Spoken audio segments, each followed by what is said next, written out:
ये नसबंदी जो अभी शुरू हो गई है दोबारा से, समाज पूरी तरह से नष्ट होना है। याद रखना, जिसके यहां 2 लड़कियां हुई उसका वंश तो वहीं का वहीं रुक गया। अगली बात, एक कानून आने वाला था, जनसंख्या निरोधक कानून। इस जनसंख्या निरोधक कानून पर इसमें भी सनातनी फंसेंगे। सनातनी फंसेगा। वो बच्चा अपने घर में ही करेंगे, याद रखना, उनके घर में ही बच्चे होंगे। वो हॉस्पिटल जाना ही नहीं उनको, क्योंकि वो जो एजेंडा ना 2047 वाला, उस पर वो काम कर रहे हैं, उसी पर। और ये जो बैठे ना जिन्होंने ये मुद्दा पास किया है, अरे जब समाज को जागरूक होना चाहिए था कि जिसके यहां पर इतने बच्चे हैं, अगर हिंदुओं के घर में इतने बच्चे नहीं होंगे तो दंड मिलेगा। कुछ वो कानून आना चाहिए था। कम से कम बहन का बहन और भाई का भाई इतना तो रखो। 4 बच्चे हो गए, बहन की बहन हो गया, बहन का भाई का भाई हो गया, तो 4 बच्चे भी कम से कम हैं तो तो भी वो थोड़ा सा परिवार माना जाता है। 5वां हो जाए तो कोई दिक्कत की बात नहीं है, लेकिन कम से कम 4 बच्चों का परिवार, ये परिवार बुरा नहीं होता, अच्छा परिवार है। तो आज मेरे पास एक भाई है, मैं बुलाऊं तो झट से मेरे पास पहुंच के आएगा तुरंत। भाई है तभी तो फोन करूंगा, उसके पास है ही नहीं तो कैसे करेगा। और ये जो कहते हैं ना वो जनसंख्या निरोधक वाला कानून, तो इसको दूसरी कम्युनिटी मानने वाली नहीं है। किसी ने कहा तो इनकी सरकारी जो सुविधाएं हैं ना वो सब छीन ली जाएंगी इनसे। तुम सरकारी सुविधाएं अपनी जेब में रख लो, उनको नहीं चाहिए सरकारी सुविधाएं। सरकारी सुविधा राशन का तो तुम्हें तेल चाहिए, राशन के गेहूं तुम्हें चाहिए, और भी सस्ते चाहिए तुम्हें। सड़े हुए गेहूं तुम्हें खाने, उनको नहीं खाने। नौकरी भी नहीं करते। सुनो, उनको ना नौकरी चाहिए, तुम्हें सरकारी नौकरी चाहिए, तुम्हारे बच्चों को सरकारी नौकरी चाहिए। वो सरकारी नौकरी के लिए कभी लाइन में नहीं लगते। आपको पता नहीं फल के व्यापार में कितना पैसा है? आपको पता नहीं जो ये लोहा और ये गत्ता वगैरह सब इकट्ठा करते घूमते हैं, कबाड़ी, इसमें कितना पैसा है? आपको अनुमान नहीं है अभी तक। तो पहले कोई सब लोग काम कर लेते थे, कुछ भी काम करते थे, बढ़ई सब इनको। आपके हाथ में कोई काम ही नहीं बचे हैं, आपके हाथ में बची है सरकारी नौकरी ढूंढनी है, मेरे को तो सरकारी नौकरी ढूंढनी है। तो इसमें आप ही फंसे। फिर भी जनसंख्या निरोधक कानून में भी समाज, हिंदू समाज, सनातन ही फंसने वाले हैं, पूरी तरह से फंस जाएंगे। तो इसका विरोध भी कर सकते हो, करना चाहिए कि सनातन बचाओ, ऐसा कानून मिटाओ। तो भैया आप लोगों को बहुत काम करना है, अगर बचना है तो मेरी एक एक बात को ध्यान से समझ करके जाना, ठीक है? और मेरे घर में जो दाई आती थी, दाई जानते हो क्या होती है? जो बच्चे को जन्म लेती, वो अनपढ़ थी, अनपढ़। ये जो बैठी है ना दाई बनी हुई नर्सिंग होम में, ये राक्षसनी है, राक्षसनी। ये बता देता हूं, जैसे ही बच्चा अभी तो जन्म गर्भ में आया भी नहीं ढंग से, दवाइयां खा खा के तो बच्चा आ रहा है, और उसके बाद में दवाइयां दे देकर उसको रोका जा रहा है, और महिला को बता दिया जाता है बेड रेस्ट। ये बेड रेस्ट के नाम पर इंजेक्शन और क्या बोलते हैं रूटीन टेस्ट, प्रिकॉशंस, ये सब ऐसे शब्द इन्होंने रट रखे हैं। और किसकी? विटामिन की गोलियां, ये सब गोलियां घर में काम करने के लिए नहीं बताएगी, नहीं, तो बिल्कुल बिठा देगी।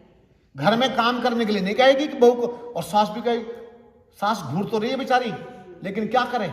अरे कुछ काम कर ले ना, डॉक्टर ने मना किया है, आराम, बेड रेस्ट बताया है, बेड रेस्ट। इस बेड रेस्ट के चक्कर में मैं थोड़ा सा बस खुल कर, सब गृहस्थी हैं, योनि का जो मार्ग है वो संकुचित रह जाता है। बात समझ में आ गई? योनि मार्ग संकुचित रह जाता है, और संकुचित रहने के बाद में वो फिर पूरा खुद ना खुलने के कारण वो फिर वहां से कट लगाना पड़ता है, ऑपरेशन, सिजेरियन। रहस्य समझ में आ गया? तो वो जो सिजेरियन हो रहा है ये डॉक्टर की गलती से हो रहा है। मैं ये कहता हूं चलो आप पोछा लगवाना शुरू कर दो, गर्भवती महिला को पोछा लगवाइए, ऐसे से काम करवाइए जिसमें वो बैठ सके, बैठ के कुछ काम कर सके। तो आपको नीचे वाला भाग खुलता है, गर्म पानी का हल्का गुनगुने पानी का टब वगैरह देते रहना चाहिए, एकदम ठीक। पहले तो अपामार की जड़ यहां पर नाभि पर बांध लेते थे, नॉर्मल डिलीवरी हो जाती थी। कितने बढ़िया आंकड़े थे हमारे पास, सारे आंकड़े आपने मेडिकल साइंस को सौंप दिए। मेडिकल साइंस पागल बना के रख दिया है। तो इसीलिए हमारे घर में पैदा होने वाले बच्चे हम सारे को सारे हंस पूछते। मैं तो अपने घर में पैदा हुआ था, आप भी घर में हुए होंगे। जो हॉस्पिटल में बच्चे होते हैं उनकी आपकी जरा कंडीशन देख लो एक बार। तो इसीलिए मैं डॉक्टर का वैसे विरोध नहीं कर रहा हूं, लेकिन उनकी गलत नीतियों का विरोध कर रहा हूं। डॉक्टर भी सनातनी है, डॉक्टर भी हमारे अपने परिवार के लोग हैं, लेकिन डॉक्टर्स की उन नीतियों का विरोध है जिस रूप से समाज फंस रहा है। चलिए आप लोग ध्यान रखें, बहुत बहुत ध्यान रखें। भैया मैं तो जला भुना आदमी हूं, तो बस अंगार लगा रहता अंदर, ज्वालामुखी है बस। हमारे परिवार होते थे, पहले परिवार में भाभी नहीं होती थी, अब भाभी नहीं मिलेंगी घरों में। समझ लें मेरी बात को, भाभी अब घरों में मिलेंगी नहीं। पड़ोस का जो दोस्त है ना, उसकी घरवाली को भाभी कहेगा, समझ लो ना। भाभी मिलेगी, बुआ भी नहीं मिलने वाली, मौसी नहीं मिलेगी, चाची ताई गई। मतलब हमारी समझदारी ने हमारे सारे के सारे रिश्ते खत्म कर दिए, और इसका जो दंड है बहुत बड़े रूप में, बड़े पैमाने पर भयानक रूप से भोगना पड़ेगा। और इसी पीढ़ी को भगवान करे वो सब आपको ना देखना पड़े, पर ये देखना कि आप अपने बच्चों को यहां पर दे के क्या जाना चाह रहे हो। प्रॉपर्टी, इस प्रॉपर्टी की रक्षा के लिए भी लोगों की आवश्यकता होती है। ये समझ नहीं है आज तक। इतनी बड़ी बड़ी कोठियां बना के रखी हैं, इन कोठियों की रक्षा करने के लिए भी तो लोग चाहिए, और वो आपके पास है नहीं। ओहो, एक शेर का बच्चा एक ही अच्छा। तेरा शेर का बच्चा दिखाई दे रहा मुझे, जरा सा धूप में खड़ा कर दो ना, सारी हवा निकल जाती है। एसी की हवा खिला खिला कर शेर के बच्चे होते हैं? बताओ मुझे, ये पिज्जा बर्गर खिला खिला करके शेर के बच्चे पैदा होते हैं? गलत है। इस भाई के साथ में भाई नहीं दिया तुम लोगों ने, ये महापाप है। ये एक बच्चा सफर नहीं कर पाएगा, और जरा सी यूं गर्दन की तरफ तलवार आई, या तो जान गंवाएगा या सिर पर गोल टोपी उड़ेगा। यही रास्ता रहता है। बोलो मेरी बात गलत है क्या? क्या पीछे भोग नहीं चुके हैं? पीछे भोग चुके हैं ना हम लोग।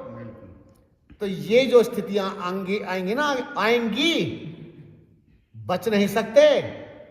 केरला में तो बहुत बुरा हो सब चल रहा है मामला, पूरे देश में चल रहा है। अभी आपको गृह युद्ध तो दिखाई नहीं दे रहा है, लेकिन चल रहा है अंदर अंदर। मैं कहना तो नहीं चाहता था, कह देता हूं, मैं बाद में निकाल दूंगा। मेरे ऊपर साइड इफेक्ट पहला आ चुका, मेरे बोलने का आएगा। मुझे उनकी किसी की रत्ती भर परवाह नहीं है, जो मेरी सनातन संस्कृति को घात लगाए बैठे हैं खत्म करने के लिए, जो उसके ऊपर तलवार चला रहे हैं, मुझे उनकी रत्ती भर परवाह नहीं है, और परवाह करूंगा भी नहीं। मुझे तो मेरी मातृभूमि का ऋण है, उसके लिए हमें काम करना, सबको मिलकर काम करना है। और ये जो एक बार मेरे पास एक डॉक्टर आए अपने बच्चे को लेकर के, मैंने कहा बेटा भैया नहीं आया? भाई यूं ही बोल दिया मैंने, भैया नहीं आया। तो अपनी माँ की ओर देखे, बोला जी मैं तो अकेला हूं। उसके मुंह से जब निकल रहा था ना मैं अकेला हूं, आप उस पीड़ा को नहीं समझ रहे। मैं अकेला हूं। अरे तू जा लड़ने के लिए जा। बोला जी मैं तो अकेला हूं। तो वो जो अकेलापन है ना, ये उसे खुद को खोखला कर रहा है, आपको पता ही नहीं उसका इरिटेशन का। इस बच्चे को जो चिड़ है ना अंदर से, चिड़चिड़ सी होती है, ये इरिटेशन है, इरिटेट है वो। जब 6-6, 7-7 बच्चे होते थे ना, तब परिवार भरा पूरा और हंसी खुशी का माहौल था या नहीं था? जो भाभी आती थी एक दूसरे से मजाक भी करती थी, हास परिहास चलता था। ये हंसी में पानी डाल दिया करती थी एक दूसरे के ऊपर। ध्यान है आप लोगों को? नहीं।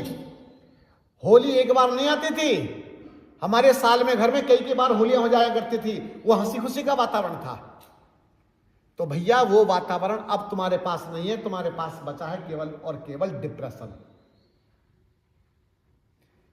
आपने एक ही बात का रोना रोया, महंगाई ज्यादा है, महंगाई ज्यादा है।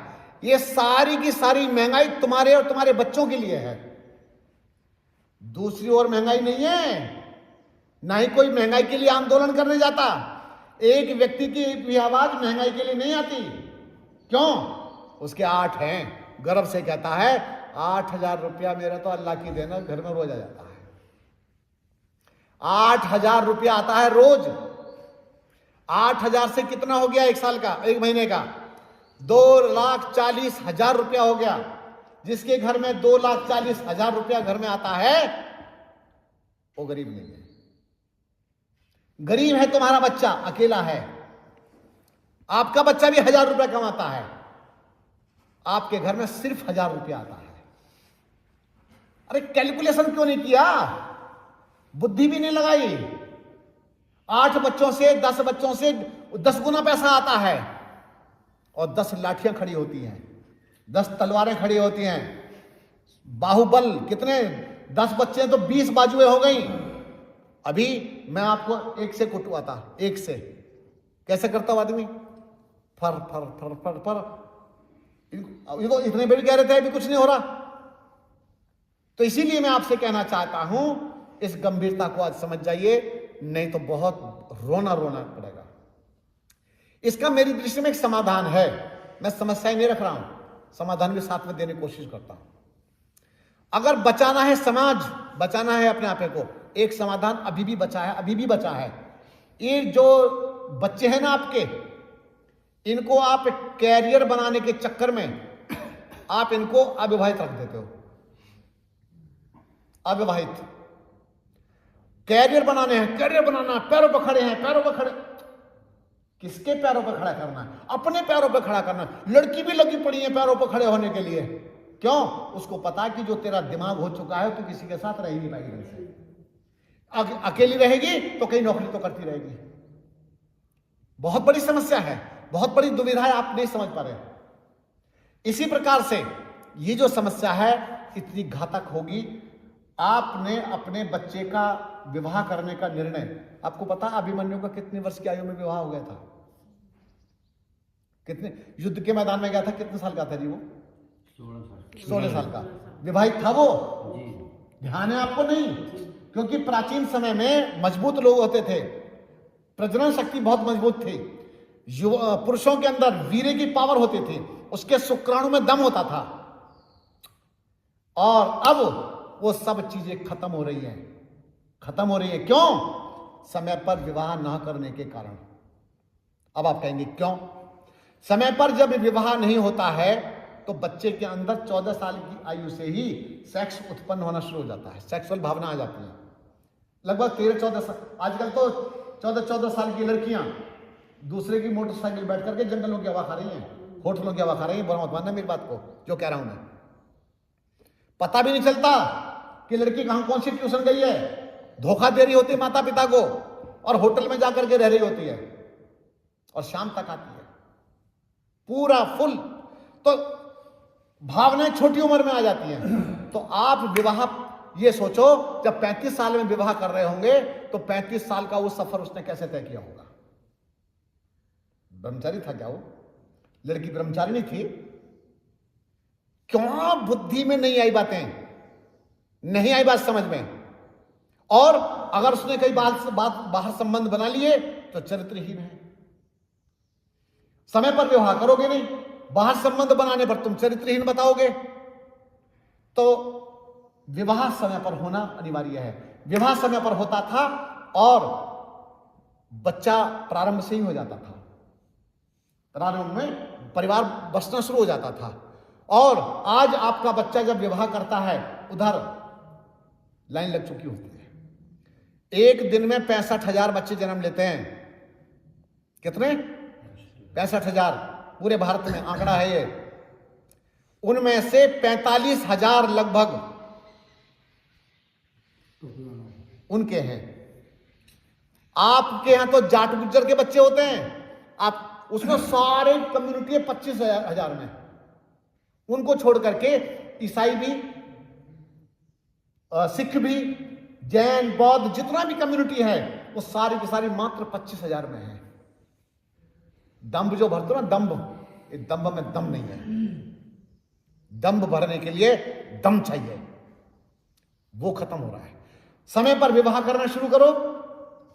इन्होंने एक बात बताई थी, अगर छोटी मतलब अगर जल्दी विवाह कर लिया तो हो जाता है, फिर बच्चा छूट जाता है। हमारी तो कास्ट में छूट जाता है। और बेहतर और बेहतर और बेहतर, मैं अपने ही परिवार की बात कहता हूं। 50 रिश्ते देखे होंगे, लड़की ने सबको नकार दिया। कभी मां नकार दे, ये तो कुछ जम नहीं रहा। अब स्थिति ऐसी आ रही है कि रिश्ता मिलने को तैयार नहीं होता है। रिश्ता मिलने को तैयार नहीं। अब चॉइस खत्म। पहले तो आ रहे थे, अब ढूंढ रहे हैं। 50 रिश्तों के बाद जो ढूंढना शुरू करोगे तो वो 51 में कहां से लाओगे? वो तो तुम करोगे नहीं। अब तो एंगेज हो चुके, खत्म हो गया। सही समय पर सही निर्णय ले लो तो भैया बचे रहोगे, वरना आज दिमाग इतना ब्रेन वॉश कर दिया गया, हम दो हमारे दो, हम दो हमारे दो, दीवारों पर लिख लिख करके बहुत बुरा हाल हो चुका है। और अब तो एक और चल गया जी, नो प्रॉफिट नो लॉस। हमें विवाह करना ही नहीं है, विवाह भी कर लेंगे, बच्चा नहीं करना। और एक और सरकार, इन न्यायाधीशों को ना, ये जो जिस प्रकार के इन्होंने कानून पास किए हैं, मेरे जैसा बस चलाना, पहले न्यायाधीश को लट बजाऊं। तुम्हारी ऐसी की तैसी क्यों? ऐसे ऐसे गंदे गंदे हमारे ये सिस्टम क्यों पास कर देते? अरे समलैंगिक पास कर दिया, बताइए। समलैंगिक, आप किसी पुरुष से विवाह करना चाहते हैं, कोई रुकावट नहीं है, कर लीजिए आप। लड़की लड़की के साथ विवाह करना चाहती है तो लड़की लड़की के साथ कर रही है। मेरे पास आए, रसिया की 2 लड़कियां थी, मुझे लगा कि 2 लड़की फ्रेंड है। बाद में पता चला उनमें से एक उसका पति है और एक उसकी पत्नी है। बताइए क्या दुर्भाग्य है दुनिया का। भारत की नहीं, दुनिया की बात कह रहा हूं। Live in relationship, live in relationship, ये जो लिव इन रिलेशनशिप को पास करने वाले लोग बैठे ना ऊपर, वो कम्युनिस्ट हैं। ये वो लोग हैं जो हमारी सनातन संस्कृति को नहीं समझते। ये पाश्चात्य संस्कृति से प्रभावित वाले लोग हैं। ये वही लोग हैं जो उनको पास कर देते हैं। अरे होने दो, बेड़ा गर्क, क्या फर्क पड़ता है। और उसके पीछे कुछ और बताएंगे। लिव इन रिलेशनशिप में एक बात बताई थी उन्होंने, क्या मुद्दा उठाया था पता है? बोले राधा और कृष्ण का संबंध भी तो था। इन धूर्तों को मैं ये कहता हूं, जो कथावाचक है ना, हरामखोर, ये अपने मां के गर्भ में क्यों नहीं मर गए थे? राधा और कृष्ण का संबंध बता करके, प्रेमिका का संबंध बना करके माता रुक्मिणी को दरकिनार कर दिया। पूरे वृंदावन में राधा और कृष्ण की पूजा होती है, माता रुक्मिणी की पूजा नहीं होती है। ये दुर्भाग्य नहीं है देश का? तो ये जो बैठे कथावाचक, ये अच्छा काम कर रहे हैं। इन्होंने बेड़ा गर्क कर दिया समाज का, आपको पता नहीं, मानसिकता खराब कर दी है। और इसका परिणाम क्या होगा? लिव इन रिलेशनशिप को मान्यता प्राप्त हो गई। और ये कोर्ट में उठा था मुद्दा राधा कृष्ण का, आपको नहीं पता इस बारे में। राधा और कृष्ण को लक्ष्य मान करके ही उन्होंने लिव इन रिलेशनशिप को मान्यता दे दी कि प्रेम करना कोई पाप नहीं है। हमारे तो बड़े बड़े भगवान करते आए। जबकि राधा का कृष्ण जी से संबंध कोई था ही नहीं उस तरह का। राधा तो रिश्ते में कृष्ण की मामी लगती थी। यशोदा का एक भाई था रायण, रायण के साथ में राधा का विवाह हुआ था, तो रिश्ते में मामी लगी। लेकिन ब्रिज भाषा में, ब्रिज में एक और बड़ी समस्या है। समस्या क्या है? वहां मामी को भी आधी लुकाई कहते हैं। मैं बता देता हूं आपको, चलो मेरे साथ। माई तो आधी लुगाई होत है। मेरे तो रिश्ते हैं ना, मेरी बुआ रहती है वहां। मेरे जो लड़ाई हो जाएगी, मेरे जो हमारे जो भैया है ना, वो मेरी मां से मजाक करते थे, मेरी माता से मजाक करते थे। और ये शब्द मैंने सुना था अपने कानों से, मैं छोटा ही था। माई भी तो आधी लुगाई होता है। अब ये समझ लेना बात मेरी, अगर राधा कृष्ण की मामी भी लगती है तब भी वहां पर इस प्रकार का आरोप लगाना, इस तरह के मिथ्या दोष घर देना, ये कोई बड़ी बड़ी समस्या नहीं हो सकती। मामी तो माँ होती है वैसे। अरे मामी तो माँ ही होती है, हमारी तो भाभी भी माँ होती है, जो बड़ी भाभी होती है हमारी, वो भी माँ ही होती है। तो इस प्रकार से ये सब अनर्थ वहां से चल के आया है। तो लिव इन रिलेशनशिप को मान्यता प्राप्त होना अब कोर्ट में केस नहीं है। अगर आप की पत्नी आपके परिवार की कोई बहन बेटी किसी के भी साथ किसी भी जगह रह रही है, उसकी कोई सुनवाई अब नहीं है, खत्म हो चुका वो। तो इतना बड़ा कांड, अब किसी के साथ भी रहो, पति कुछ कर ही नहीं सकता है, पति के तो हाथ पर काट दिए। अच्छा मुझे एक बात बताओ, पहले समय में रिश्ते नहीं होते थे? पहले समय के क्या रिश्ते थे और क्या संबंध थे? पहले लोग विवाह पहले करते थे और प्रेम बाद में करते थे। आज प्रेम पहले करते हैं, विवाह बाद में करते हैं, और कुछ ही महीनों के बाद में कोर्ट में खड़े हो जाते हैं। ये कैसा प्रेम है? पहले शकल भी नहीं देखी होती थी, साइकिल पर चढ़ के जाता था छुप छुप करके कहीं देखने के लिए, और दूर से देखता था कि भाई गोबर डालने के लिए आवेगी, तब देख लीजिए। समझिए मेरी बात को, ऐसी ऐसी स्थितियां थी। कभी दूर से देख लिया तो देख लिया, कोई वैसे कोई मनचला हुआ, मनचले तो होते थे उसमें भी, तो कुछ छुप कर देख आया तो देख आया। और अब तो रिश्ता कंफर्म हुआ, बस मोबाइल पास में आ गया, बस रात और दिन हाँ जरा उनसे बात कर रही है। और क्या बात कर रही है? सारी की सारी बातें विवाह से पहले पहले पूरी हो जाती हैं, सारा कोटा पहले पूरा हो जाता है, विवाह के बाद के लिए कुछ बचता ही नहीं है। पहली दूसरी बात है जी, फिर क्रीटा मांगना है। तो इसीलिए हालत खराब हो चुकी है। मैं ये कहना चाहता हूं, अपने अपने परिवारों को बचाओ, वरना हमारा सनातन धर्म नहीं बचेगा, समाज बचेगा नहीं। तो आप तो यहाँ चिकित्सा करवाने के लिए आए हो, मैं थोड़ी सी ब्रेन की भी चिकित्सा करके भेजने की कोशिश में हूं, क्योंकि अगर आज नहीं जगे, ये जागृति आज नहीं आई, तो तलवारों में धार लगी बैठी है, तैयार लग रखी हुई है, और वो कब कश्मीर से चलते चलते पत्थर मुंबई तक पहुंच गए। सत्ताधारी गुलाम बना देंगे। कश्मीर से चलते चलते पत्थर पूरे देश में पहुंच चुके हैं। एक और भयंकर स्थिति हुई, बोलिए। ये जो विदेशों भेजते हैं ना बच्चों को, अब घर में तो कल्ला बुढ़ा बुढ़िया है जी, ये रेकी करते फिरते हैं व्यापारी के रूप में, कोई खरीदने वाले के रूप में, ये सारे कोठियों पर कब्जे भी करेंगे ना, गोट गोट के मारेंगे। कह के जाते हैं सामने, हाँ अरे बना लो, ये हमारे लिए बना रहे हो। हमारे लिए। और सुनो, एक व्यक्ति के घर में 4 गाड़ियां हैं, 4, सही और बात है। बेटा है 1, और किसी के घर में तो बेटी ही है अकेले। मेरे पास में एक सज्जन आए, सुन लेंगे तो क्या कर लेंगे, जो खाना हो खा लो। तो जब मेरे पास में आए, वैसे ही मैं गौर चौधरी साहब कैसे हो? बोले जी बहुत अच्छा हूं जी, प्रभु की बड़ी कृपा, बड़ा आनंद है। बहुत अच्छा, बड़ा अच्छा लगा सुन के। मैं कितने बालक हैं? बोले जी परमात्मा की कृपा से 2 बालक हैं, एक बेटी है और एक बेटा है। समझना भी सुनना अब जो बताने वाला हूं। बोले जी उनकी क्या कर रहे हैं? आपके साथ में बड़ी सेवा करते हैं ना सेवक बच्चे। बोले जी हमें ना सेवा की जरूरत। अब शब्द सुनो, क्यों ना है सेवा की जरूरत? होनी चाहिए। बच्चे का हाथ बाप के पैर तक पहुंचना ही चाहिए, बाप के टांग दबानी ही चाहिए। क्यों नहीं आवश्यकता? होनी भी चाहिए। नहीं पहुंचती तो गलत हो रहा है। बोले जी हमें ना जरूरत। उनके बच्चे कहाँ हैं? घरे रहते हैं, घरे ले आते। बोला जी बेटा तो है जर्मनी में और बेटी है ऑस्ट्रेलिया में। बड़े सुखी हैं बच्चे मेरे, रोज बात कर ले हमसे, रोज बात करते हैं। मैंने की शादी होगी? बोले और जी सब संपन्न है, पैसे वाले सब। मैंने कि आपके पास, आप भी घर में संपन्न हो? बोले जी ट्रैक्टर है, 3-4 गाड़ियां हैं, इतना बड़ी जमीन है, इतना सब कुछ है। मैंने कि खेत में काम करने वाले कौन कौन है? सब हिंदू हैं। अरे बोलिए हिंदू काम मिले, सब वही काम कर रहे हैं, सारे अधिकांश मुस्लिम काम कर रहे हैं उसके यहां पर, अधिकांश ड्राइवर भी मुस्लिम है। मैंने कि भाई थारा तो काम हो लिया। मैं कि तेरा तो कोई बचा बहने से चौधरी, तू ना बचा है। क्यों? जिस दिन लड़ाई हुई ना, तुझे तो कहीं भी दबोच लेंगे। तू तो सोच रहा है कि तेरा जो ड्राइवर है बड़ा वफादार है।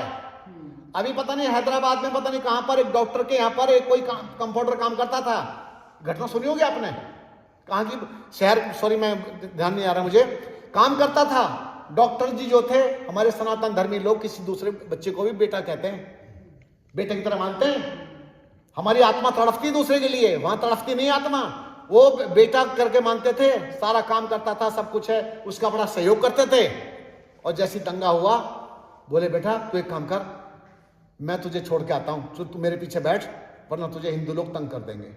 मतलब इधर मारा मुरी करेंगे, मन में तो कुछ जिंदा आती है। समझना, सच्ची घटना बिल्कुल। और जैसे ही वो आया जी, गली आई उसकी, बोले तू अब यहां से चले जा, तू अब सेफ है और अब तुझे कोई कुछ नहीं कहेगा। जैसे ही वो उतारा, उसी समय उसने उसको गला काट दिया, उसी ने। अल्लाह हू अकबर। तो मैं आपको बता देता हूं कि मैं तो विश्वास करने के मूड में रत्ती भर भी नहीं हूं। मैं तो आप मुझे गाली दे के जाओ, मैं आपकी गाली भी सहूंगा। मेरे ये बैठे हैं बच्चे, ये मुझे अभी गाली दी जाएं, मुझे कुछ और भी कर जाए मेरे साथ में, मैं एक केस नहीं करूंगा, कुछ नहीं करने वाला। क्यों? कोई बात नहीं यार, मान गया। लेकिन समस्या यह है कि जब बाहर से तलवारें आएंगी, उनके लिए दिक्कत हो जाएगी। मैं अपनों को सहने के मूड में हूं, मैं अपनों को सह जाऊंगा, देखो यार कोई बात नहीं, मेरा अपना है, भाई है मेरा। तो लेकिन हालत आगे खराब है। जगाने के लिए बच्चों की विवाह पर प्रेरणा दो लोगों को, अपने घरों में वंश बढ़ाएं, वंश खत्म हो रहे हैं, वंश वृद्धि पर थोड़ा सा भैया थोड़ा सा ध्यान रखना, पूरा ध्यान रखना इस विषय पर। अपने घर में संतान उत्पन्न बंद मत करना। तुम्हारे पास में दौलत की कोई कमी नहीं है। एक सज्जन अभी आए मेरे पास में, आते रहते हैं मेरे पास। तो मैंने कहा भाई लगता विवाह अभी हुआ है, दोनों पति पत्नी आ गए थे, यही पकड़ लाते बाहर से किसी न किसी को उठा के ले आते हैं। बोले जी हाँ, बोले जी बस अभी विवाह हुआ है। मैंने कि बहन आपकी आयु कितनी है? बोले मेरी 34 साल है। मेरा साला कान के पाल भी खड़े हो गए। मैं क्या अच्छा, कि फिर इतनी जल्दी क्यों कर लिया निर्णय ले लिया? बोले बस अब कर लेना चाहिए था। मैंने कि आपके पतिदेव की आयु कितनी? पतिदेव भी बैठा था, बिल्कुल बुझा हुआ था एकदम, बैटरी डाउन थी, मैं सच्ची बता रहा हूं, ऊर्जावान नहीं था। तो उसके बाद में फिर बोला इनकी आयु 35 वर्ष है। मैंने कि जल्दी सूरज निकल आया। मैंने कि संतान? बोले जी अभी तो विवाह हुआ है, 4 महीने हुए हैं और अभी तो थोड़ा सा प्रिपेयर होंगे, तब उसके बाद करेंगे। ये प्रिपेरेशन में कितने समय निकाल देंगे पता है? 2-3 साल अभी प्रिपेयर होने में निकालेंगे, समझना? ये लगभग 40 के आसपास पहुंचेगा। उसके अंदर तो शुक्राणु वैसे ही नहीं बचे, समझना? और इसके अंदर जो बच्चा धारण करने की, गर्भ धारण करने की शक्ति इसके अंदर वैसी नहीं है, पीली पड़ी हुई है पूरी। देखे थे आपने शायद, वो धूप में बैठे थे मेरे पास। तो इसी तरह से इनके अंदर वो शक्ति है नहीं, तो बच्चा अब आगे होगा भी नहीं। हुआ तो कुपोषण का संस्कार मिलेगा। कुपोषण यूं बैठा मिलेगा, यूं करके, अरे उठ जा बेटा, क्या है मेरे को बोलते रहते हो हर समय, मैं नहीं जा रहा। अरे बेटा जरा सा वो पानी दे दे पिताजी का, सारा काम मैं ही करूंगा, काम भी ना करे। आपकी एक बात ना माने और हर जिद आपसे पूरी करवाएगा। तो ऐसा काम मत करना। इस शरीर खत्म हो गए, परिवार समाप्त हो रहे हैं, और इस हालत में तो सब दुनिया खत्म, दुनिया नहीं सनातन खत्म हो जाएगा। ईरान, इसका पहले देश का नाम क्या था? पर्सिया। ईरान किसका हिस्सा था? भारत का। भारतवर्षी था पूरा, आर्यवर्त का ही भाग था ये सारा। अफगान सब भारत का ही था। ये तो अफगान तो अभी जल्दी में अलग हुआ है, ज्यादा लंबा समय नहीं हुआ है। और वहां पर ईरान में कुछ ही % मुस्लिम आए थे, और आज वो पूरा का पूरा मुस्लिम राष्ट्र है। एक भी वहां पर दूसरी कम्युनिटी नहीं है। तो इसीलिए मैं आपको बता देना चाहता हूं, अगर बचना है और बचाना है तो अपने वंश बढ़ाओ। वंश बढ़ेंगे, सनातन बचेगा। और बच्चों को गुरुकुल भेजो, गुरुकुल में भेजो। गुरुकुल में भेजोगे तो कुछ स्थितियों में परिवर्तन आएगा, वरना कुछ भी बदलने वाला नहीं है।